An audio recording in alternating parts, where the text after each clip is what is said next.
intention is to box to win a clean fight. But in war, the intention is to kill, kill, kill, kill, and continue killing innocent people.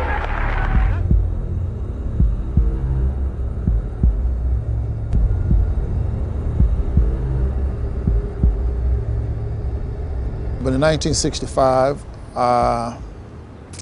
I was about 12 years old, and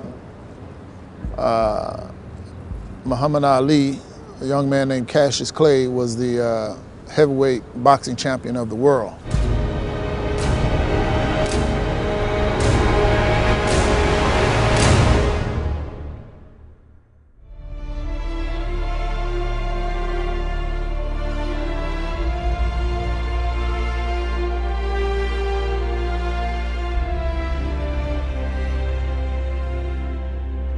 Wealth of America was given to me for taking the step. In the United States at that time, for me and for many people my age, my generation, whenever someone won the heavyweight championship of the world, this was a major event. And so we were all excited about Muhammad Ali.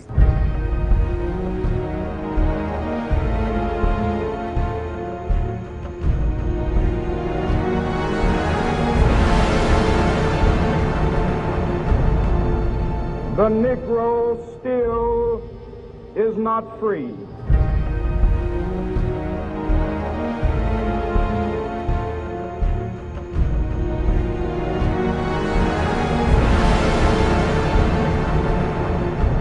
can't blame a black man for wanting to leave all this mistreatment. You must be crazy. He was being forced by the government to be inducted into the U.S. military to go to Vietnam. They promised him that he would not fight, but that he had to join the military.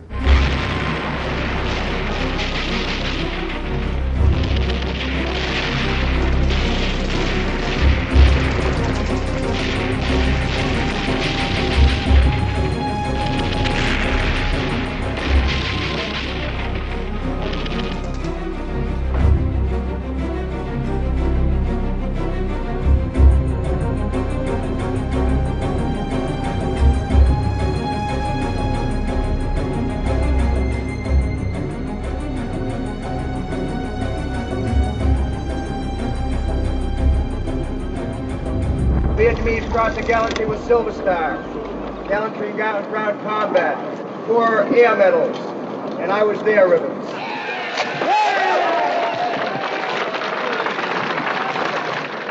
And for us, for black people, that was really something big, because he was on television and he was asked a question by a reporter, Muhammad Ali, why are you refusing to join, to be inducted into the U.S. military? And all the wars, and we still fighting in them, and still a nigga.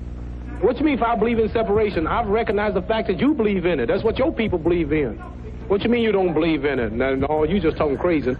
Every city I go to, I can find a black neighborhood and a white neighborhood. I have a dream that one day, down in Alabama with its vicious racists. Him saying that he was speaking for all the black people just about in the United States, because that was the feeling of most blacks, that the Vietnam War was unjust and that the Vietnamese were not their enemy, and that at that time in 1965, the enemy of the black people in the United States were the racist status quo and the racists, the Ku Klux Klan, and just the whole Jim Crow era of the United States.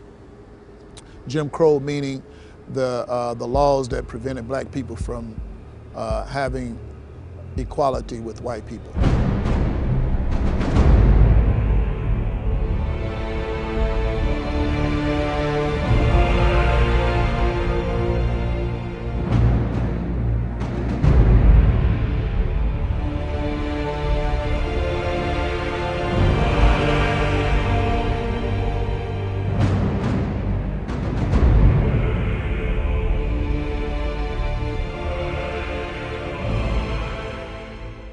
Muhammad Ali was my first introduction to the name Muhammad, the name Ali, the name Allah, and about Islam. I knew nothing about these names or about Islam at that time.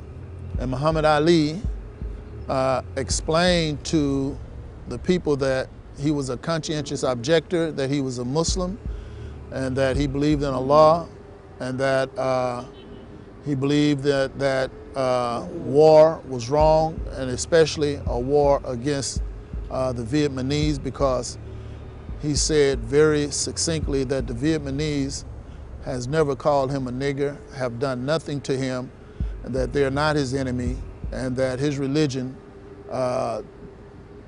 did not allow him to go and fight in an unjust war. This affected me tremendously, and it radicalized my thinking and my mentality. I became a great fan of Muhammad Ali, and I began to look into Islam, and his organization was called the Nation of Islam. So I can't say how good I am, and no true Muslim will brag or will take a chance on saying he's good or he's halfway good or not. It's up to Allah, God, to be the judge, see?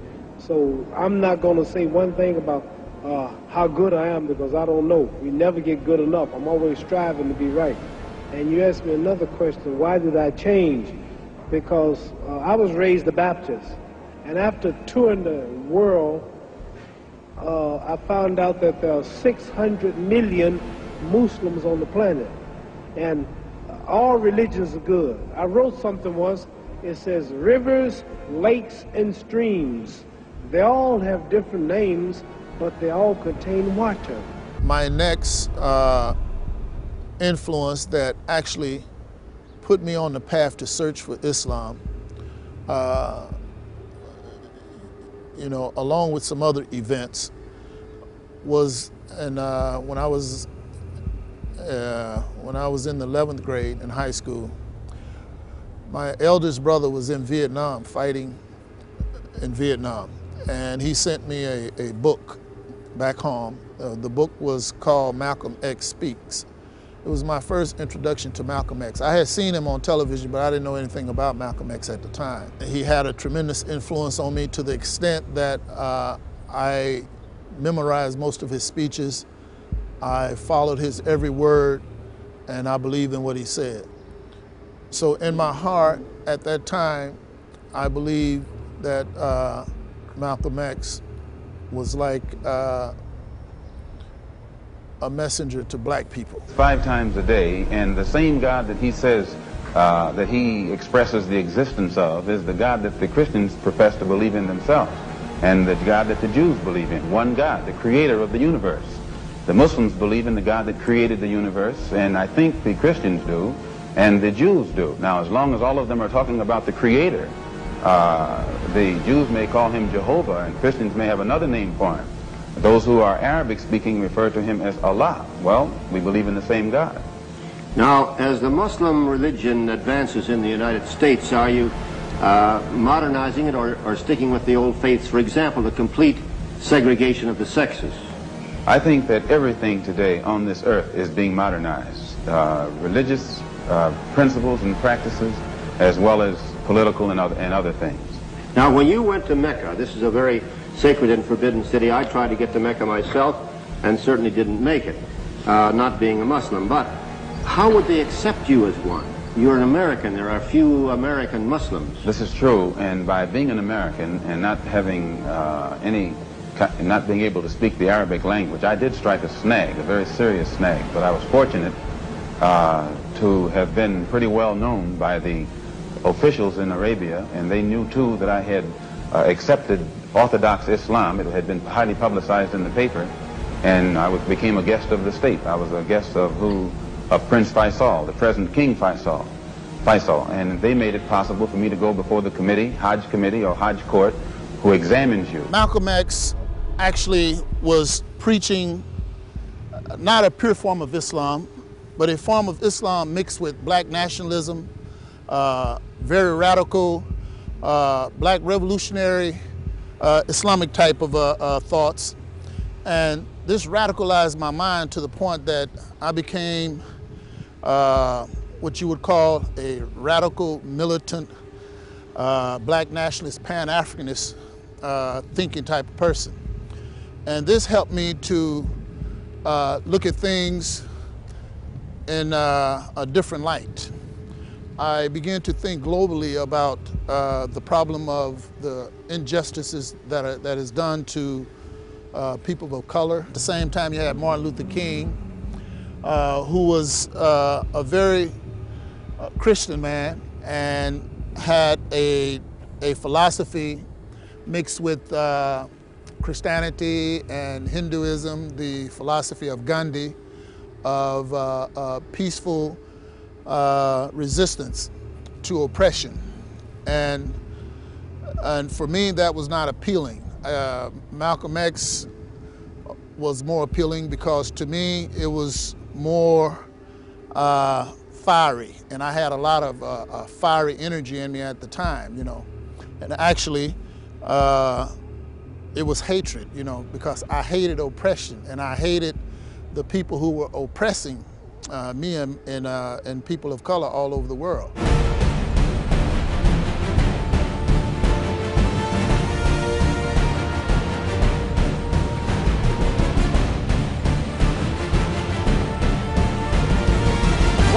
Years later, the Negro lives on a lonely island of poverty. So that hatred drove me to look for the truth in my society. And my society was very, it was like apartheid. It was very divided. Balkanization existed between the races. And at that early time, I just felt that Malcolm X, his philosophy was the best for me. I was not really a Muslim, but I was no longer a Christian. I knew that. My Christianity had come into question much earlier.